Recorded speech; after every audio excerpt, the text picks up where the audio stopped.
Why should you be a Swiftie in DFS and play DeAndre for sure this week? It's time to break it down as we look at DFS on FanDuel and our price picks of the week as we close the week on Locked On Fantasy Football. You are Locked On Fantasy, your daily NFL fantasy podcast. Part of the Locked On Podcast Network, your team every day.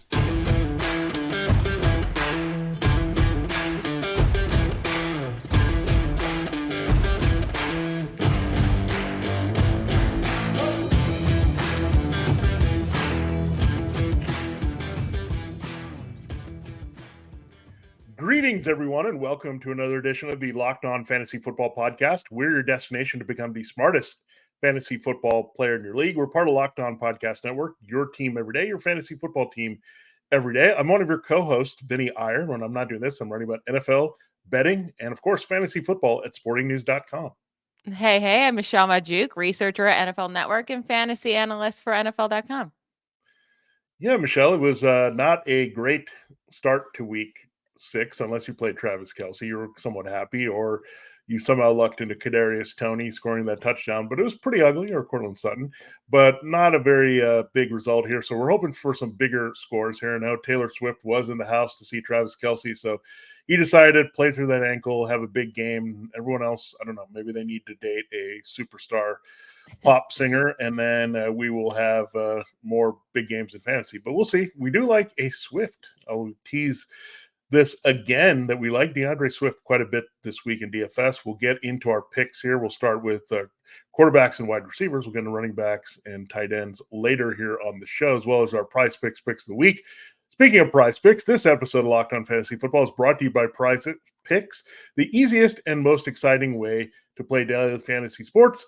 Go to PricePicks.com/LockedOnNFL and use that promo code all lowercase. That's Locked On NFL. If you didn't get it, Locked On NFL for a first deposit match up to $100.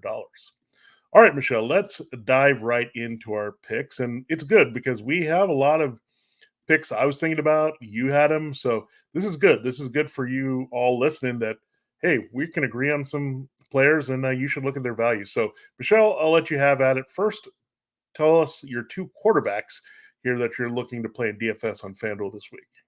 Yeah, I think the best value is pretty easily Matthew Stafford. So he's at $7,300 on FanDuel in the tournament games, 9th among quarterbacks. But I do think he has a pretty realistic path to finishing as a top 3 quarterback this week in this matchup that's allowed Brock Purdy and Joe Burrow to each have fantastic games over the last 2 weeks. And we saw Stafford last week with Cooper Kupp back. He had his first game of the season with multiple touchdowns, 0 turnovers.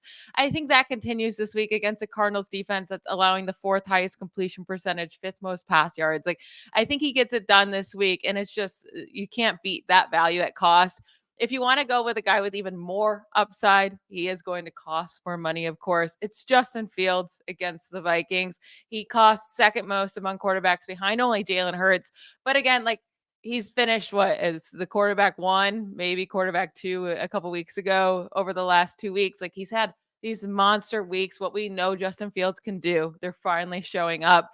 And against the Vikings, they are allowing an absurd 76.4 completion percentage this year. It's tied for the highest with the Broncos, but the next closest is the Houston Texans at 72%. So they're allowing nearly 5% higher completion percentage. Like, they've been so bad, their secondary. And we've seen Justin Fields and DJ Moore click, and I think it's just going to keep clicking. I think he's going to have another monster game. So I'm willing to spend up on Justin Fields this week. Yeah, Justin Fields, I think, is the play here if you're looking to pay up at quarterback, for sure. I think that's the case. I think there's a lot of good values.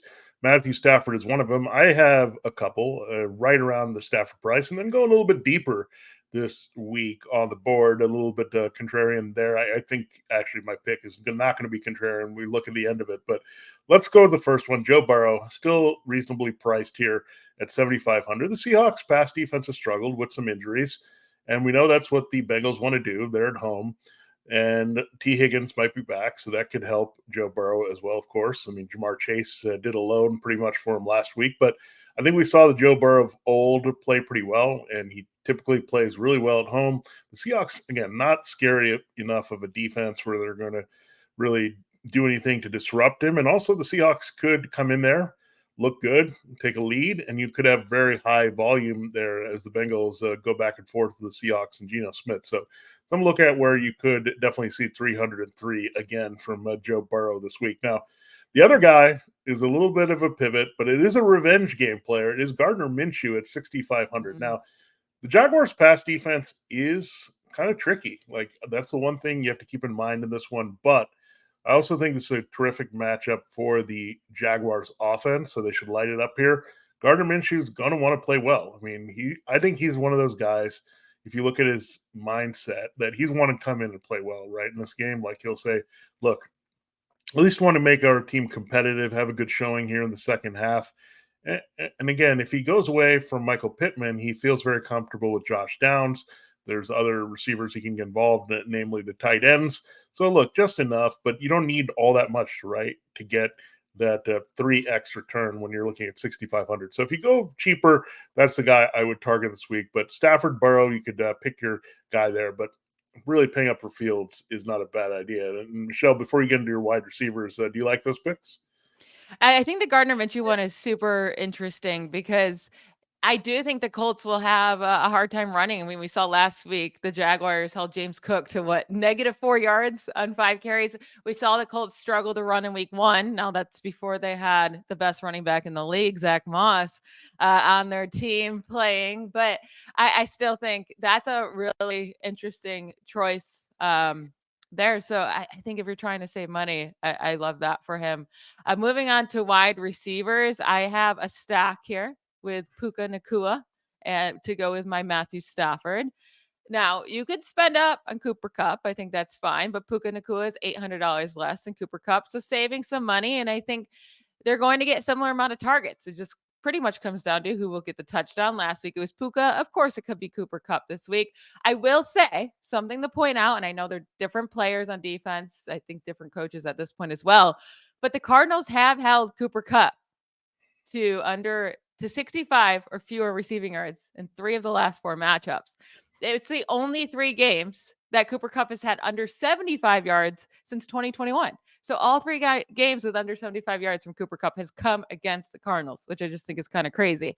So maybe as a lower game, I think Puka is going to be great. I still think Cooper Kupp will be great as well, but love this matchup for both of them. I'm going to save the money and go with Puka. And then Garrett Wilson's my second guy. 6,900, 20th among wide receivers. His price completely makes sense, right? He's not really doing anything. And you might say, Michelle, why are you trying to get your heart hurt again? I think it comes through this week. And I know I said that last week, but last week was the Breece Hall game and Breece Hall only. They just ran. I don't think against the Eagles they're going to have much success running the ball. They're going to have to pass, right? And Garrett Wilson's going to get the targets. And the Eagles have allowed a lot of fantasy points to wide receivers this season. I mean, it's every single week they are allowing at least 17 plus fantasy points to a wide receiver. So I think Garrett Wilson gets it done in this matchup. And my last guy at wide receiver is KJ Osborn. He's a cheaper value here that you can find if you're always have to find those cheaper options throughout your lineup. I think KJ Osborn's one of those good ones. Everyone's going to be super excited about Jordan Addison, as you should be. I think he's the number 1 guy in this offense. But don't forget, last week KJ Osborn also had 9 targets, just like Jordan Addison. And don't forget last year when they gave KJ Osborn the chance at the end of the year, he came through with 15 plus fantasy points in 4 of the last 5 weeks last season. I think Osborn's a super solid play against the Bears this week. Yeah, it's a good call to invest in that Vikings-Bears game. You did it with Fields. You're doing it with Osborn here now. Look, I know Jordan Addison is going to get a lot of attention. You mentioned it. I think you're 100% right on that. So maybe what you do is mix it up, right? Play KJ Osborn in a tournament type setting and then Jordan Addison in the cash game, because I think you might see it the other way around because everyone will say, oh, Addison's a big playmaker, but Osborn is a guy that we've seen score touchdowns and he could have multiple scores there. Addison could have a nice big yardage day, but if Osborn has a couple plays on the outside, then he's maybe the guy we're looking at. So I think in cash games, I feel a little bit better about Addison just because he's working in the middle of the field.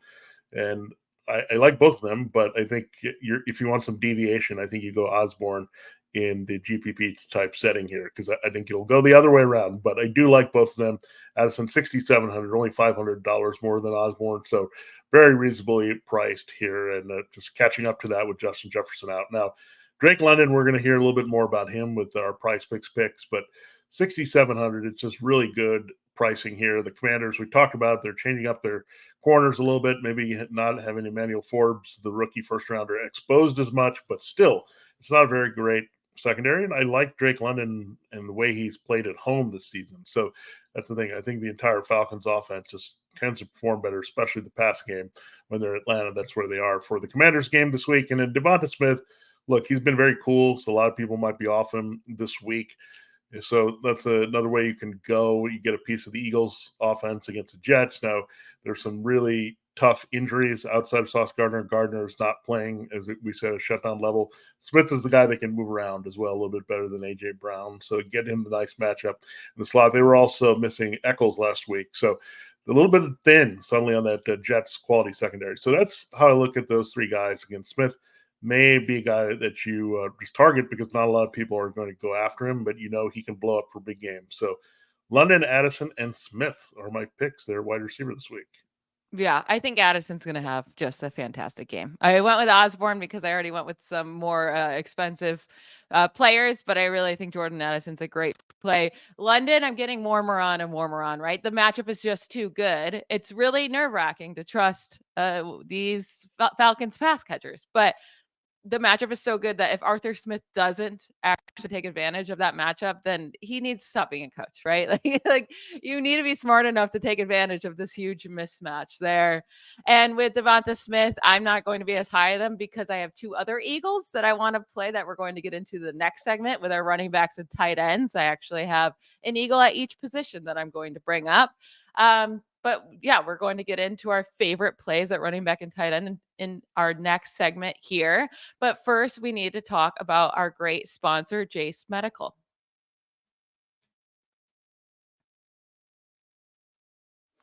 Everyone should be empowered to care for themselves and their loved ones during the unexpected. That's why Jace Medical offers the Jace Case. The Jace Case provides 5 life-saving antibiotics for emergency use and gives you a peace of mind so that you're not just hoping that you have access to the medication in an emergency. Jace Medical makes sure you have the medication in hand.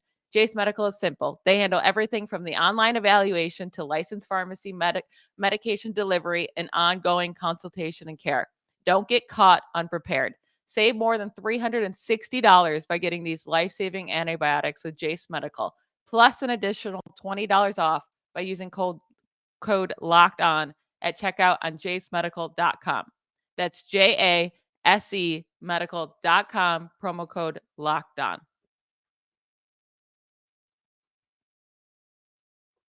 All right, let's hop into our running backs here. I did tease at the top here. We've been teasing DeAndre Swift, right? This whole show. So let's talk about him because we both are high on DeAndre Swift this week. He gets the Jets. I do think it's easier to run on the Jets than it is to pass. But like you said, they are dealing with some injuries. So maybe they get it done a little bit of everywhere.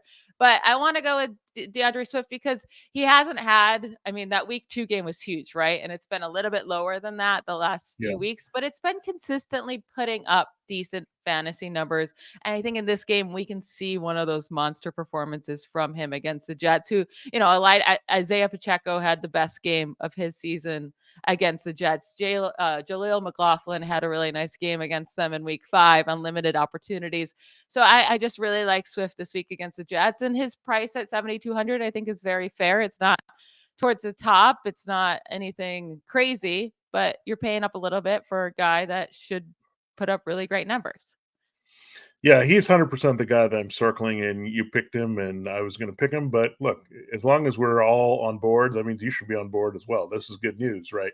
If we're feeling it with DeAndre Swift, I also like a DeAndre Swift Eagles defense stack that you could look at this week. I love those type of different stacks there where you're looking at in that direction. I think the Eagles defense will have one of their better games, rack up some sacks there on the inside. So I do like that as a complimentary play. You have to pay up a little bit for that, but you can save a little on Swift here. So really good price per point opportunity here when we look at it here with DeAndre Swift. So 100% a great play. And you have 2 other interesting plays as well. Yeah, so I'm going with Amari DeMercado. Maybe I'll learn how to say his name correctly if he does well this week against the Rams. I know that there's confusion, right? Whether it's Yeah. Keontae Ingram or it's DeMercado. I'm saying it's DeMercado because Keontae Ingram stinks. Mhm. And that's really what it comes down to. I don't care that Keontae Ingram is listed at the top of the depth chart. Someone pointed out Samaje Perine was listed at the top of the depth chart for the Broncos last week, and it was Jaleel McLaughlin who had the good game. Ricardo had 10 carries, 45 yards, a touchdown last week when he came in for Connor, right? But also the thing that interests me is that he has 6 receptions for 40 receiving yards on the season. Not most of it did not come in last game. Like he's been utilizing this area throughout the season. That's more receiving yards than even James Conner has throughout this year. So Yeah. I do think if the Cardinals fall down in this game, which I expect against the Rams, he will still be utilized in that way. So I think as a very cheap option, he is the best bet in this backfield. And then another guy I think you would agree with me on here. We're both extremely high on him, and you're going to be paying up. So this is one of those Yeah. guys that I think you should spend the money on. It's Raheem Mostert against the Cardinals. Against the Carolina Panthers. He's still $2,000 less than Christian McCaffrey. So you're still not paying up Yeah. Christian McCaffrey money, but I think he can put up Christian McCaffrey points in this matchup. I mean, Kenneth Walker did it. Tyler Algier did it. David Montgomery, Bijan Robinson, all 20 plus fantasy points in their matchups against the Panthers. No Devin Achane. Mostert should just have he should end as a top 3 running back this week pretty easily. Yeah, those are good calls, and I do know that you have to consider the other backs there. With DeMercado, it is Keontae Ingram. With Swift, you worry about Kenneth Gainwell, Raheem Mostert. You might get Jeff Wilson Jr. back. In fact, it's trending that way. But these guys are elite in terms of what the game is going to call from them, right? Mostert and Swift should be playing from ahead. DeMercado, the negative game script is going to help him stay on the field, and Ingram is just returning from injury. So, good calls on isolating those guys. Now, I have one that everyone should be on board with. The other two are a little bit for not a faint of heart. You have to just have a little bit of leap of faith and look how cheap they are and go after it. And if you can hit on one of these guys, you'll go off. So I'm going to first go with Alvin Kamara, same price around there, DeAndre Swift, a little bit more expensive, but he got it done with receptions in his first game back in week 4. Last week, he did as a runner with high volume in the blowout against the Patriots. This week, he can do it however he wants because he's facing the Texans defense. So, look, they're trying to hide their downfield passing game with Derek Carr as much as possible here. Alvin Kamara is their bread and butter. And sure, they're working in Kendrick Miller and others, but Miller only was getting that work last week because the game was so far out of hand. So, Kamara, I really like here. There's different paths for him to really pay off at 7,500. Now, or two, I said it's not easy to go there, but Ramondre Stevenson at 6,200. The thing that you have a little confidence with, last year they did lose in Las Vegas, but he put up a monster game, 172 yards rushing. I know last year, their offensive line is not playing as well, but there's been some brutal matchups early in the season where this team cannot get anything going up front. This is not one of them. They need to get Stevenson involved. I think they'll stay in the game, which is also going to be helpful. They're not going to get blown out to the point where they don't even want Stevenson on the field. So I think he has a rebound game, his best game of the season here. Look, he can't go any further down here, and he's still holding on to the job. So Raiders matchup, there's some decent chances there for him to succeed. Miles Sanders, look, Chuba Hubbard, everyone's calling for him a little bit, but the Panthers did invest a lot of money in Miles Sanders. I think they're going to commit to it a little bit more there until he's healthy. If he's healthy and he shows up in a matchup like this and he doesn't get it done, then maybe they're going to go to Chuba Hubbard. But I always see this, even when Sanders and Hubbard were there together, that it was a split backfield. So, look, these are not easy plays to make, but the Raiders and the Dolphins matchup are so good, and there's opportunities for these guys to get involved in the pass game. That's why I like it. So I think they're not going to have high ownership, and that's why I'm interested in those players this week. Yeah, the Alvin Kamara one, he's just been producing now. It's been 2 Yeah. weeks and it's been different ways, but he's been producing. They've been feeding him the ball. So that's a good one.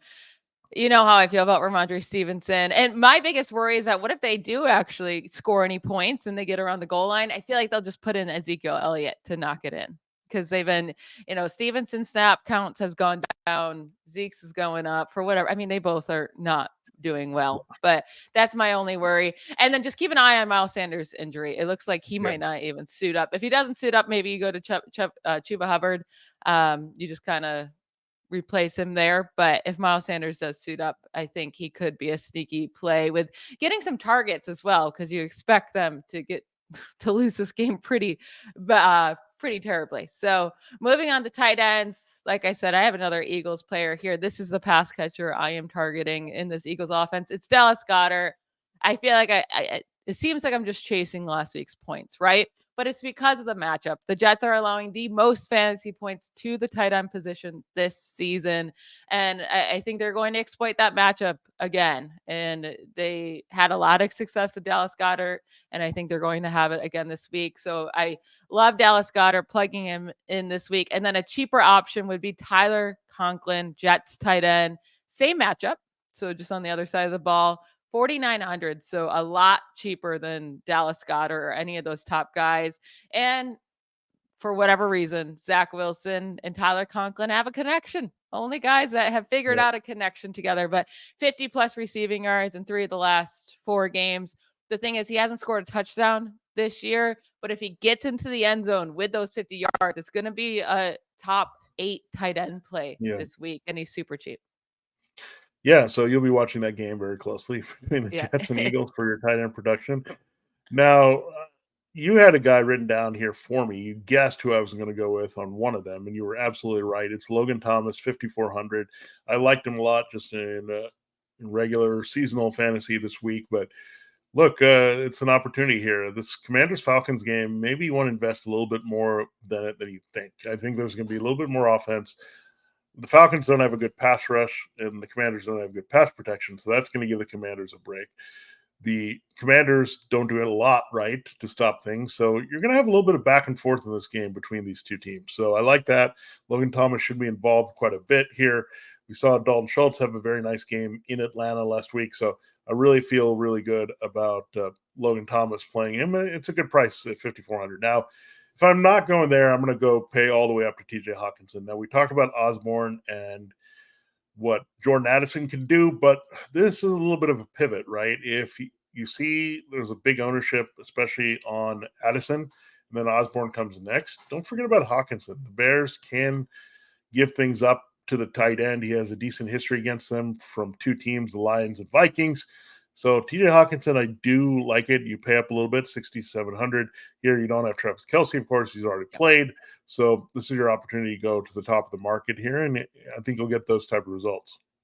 Yeah, I would have definitely picked Logan Thomas too, but I didn't want to steal all the best picks, I kind of go in here and put names in first, and I was like, I'll be nice and give Vinnie Logan Thomas, because I know we're both high on him this week. So Logan Thomas is a great play, probably the best value at the position. Yeah. And TJ Hockenson, without Travis Kelce, I mean, he most likely is the top.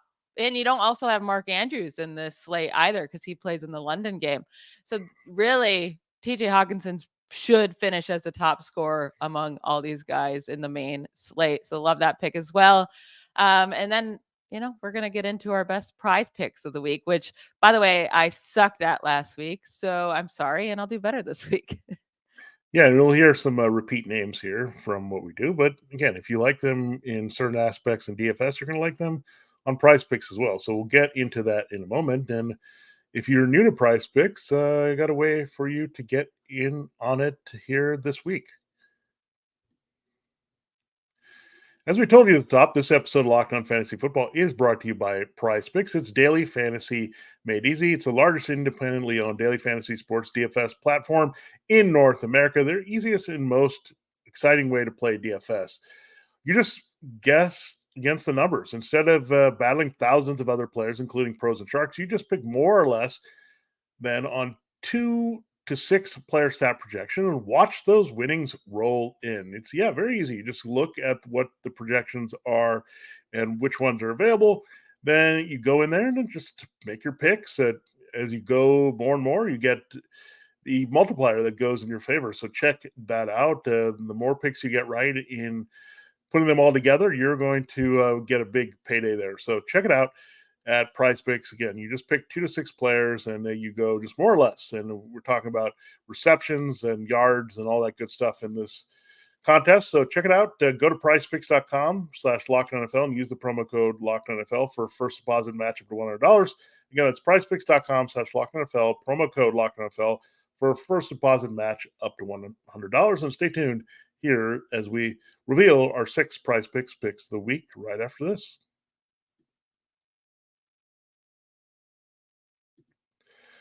All right, Michelle, it is time to do our Prize Picks pick 6. I think we had mixed results last week. It's been hard. Some of these yards are just falling short, or one drop, or something is happening here. I see it in every game when we pick these guys here with the Prize Picks pick. So let's just move on and reveal this week's picks here for more or less. And really, spoiler alert, it's all more this week. I know we're the suckers for more, but I'm going to go with Brian Robinson Jr., Commanders running back, more than 59.5 rushing yards versus Atlanta. It was a very disappointing game against the Bears last week. We thought he was going to have a great game, but that game script ended up getting way out of hand. Bears ended up demolishing the Commanders, but I do expect this to be a closer game. Commanders, Falcons, I expect this to be a close game. I expect them to try to run the ball, and he has hit 59 or more rushing yards in 3 of his 5 games. The Falcons are kind of middle of the pack against the run, but you can run on them. Dameon Pierce put up 66 rushing yards last week. So I think Brian Robinson Jr. can hit that number. My second one is Drake London. So in the same game, but Falcons wide receiver against the Commanders. You brought him up already. You already talked about how bad the Commanders are at stopping wide receivers, but DJ Moore, 230 yards. AJ Brown, 175 yards. Marvin Mims, 113. Stephon Diggs, 111. I could keep going. Like, so many yards that they've given up to wide receivers. And all Drake London has to hit is more than 44.5 receiving yards. We saw him finally be targeted last week. And again, if Arthur Smith doesn't make this happen, I'm not taking blame for this. It's all Arthur Smith's fault if he doesn't hit this more than 44.5 receiving yards. And then my last one's Jordan Addison, more than 54.5 receiving yards. He has had more than 50 receiving yards in 4 of his 5 games played in his career. And he should just be, you expect him to go into this Justin Jefferson role. You do not expect him to put up Justin Jefferson numbers, but I do expect him to get a lot of targets. And against a weak Bears secondary, he is extremely talented. Like, he was one of the top prospects coming out of school for a reason. He's extremely talented. And I think he gets the targets and he hits this number with ease. Yeah, I like the London and Addison picks in particular. Brian Robinson, let's hope. I mean, he just needs to get enough volume to make it happen. I think that he'll get there. So let's hope that happens. Now, we're talking a lot about this Falcons Commanders game. Now, I had a deep dive into these projections this week, Michelle, and I was looking for some fun ones to go with. And I actually had one on Thursday with Russell Wilson. I think it was 20.5 rushing yards, and he hit 23. And I said, this was solid. He didn't even do anything in the game, but he still hit 23. So clearly more than that number. So I'm going back to this rushing yards for quarterback. Well, and there's a team that's giving up a lot to quarterbacks. I know they played Justin Fields last week, but they did let him run quite a bit. It was the Commanders. So Desmond Ridder is down to 9.5 rushing yards. That's his projection, 9.5. He can scramble once and he can get this, and maybe early in the game. So flushed out. So I like more than 9.5 rushing yards. He's a mobile quarterback against a team that could pressure him a little bit, and then he gets out there and runs. So that's what I like about it, that he's going to run a little bit. I mean, he's athletic enough to get just 10 yards. I think that's going to happen here in this game. Now, Alvin Kamara, the team that is really struggling to give up a lot of points to running backs, and they're just as bad actually allowing running backs to get going in the passing game. So I like this number here for Alvin Kamara, 28.5 receiving yards. So I think that's what you have to look at, because now teams, I saw that on Thursday, right? Isaiah Pacheco should have had a bigger rushing game, but you're not going to complain because he got these shorter passes that were essentially running plays. So that hurts, right? When we're doing it for the more projections, that hurts because it takes away from one pool and goes to another. If you're doing combined, great. So I want to focus just on the receiving yards here for Alvin Kamara. So I'm going more, 28.5. I mean, he used to hit this on a regular basis out of the backfield. And again, they really struggle to cover backs on top of stopping the run there in Houston. So those are a couple. And then I have one more in the same vein here. Alexander Mattison. The Bears are, yes, he's on this list. The Bears are allowing the most receiving yards to running backs this season. It's close to 50 yards per game, Michelle, if you didn't know. So Alexander Mattison has gone past this pretty easily. He doesn't need a few catches here to do this. So it's 14.5. I'm going more than this on receiving yards. I mean, 14.5?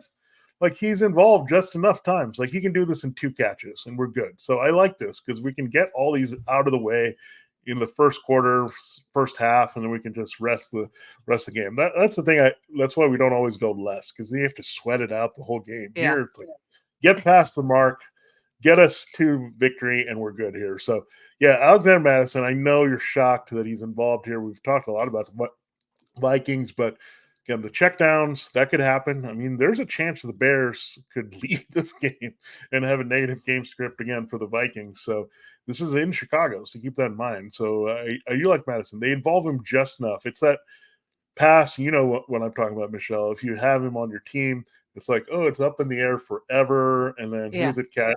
Yeah, it's one of those little lollipop throws. So not having Justin Jefferson opens it up for all these guys. So we've mentioned all of them: Osborn, Addison, Hockenson. Might as well throw Madison. It's like a law firm here. Throw him into the mix here without Jefferson. So I don't know, Michelle. Am I going too low with these numbers?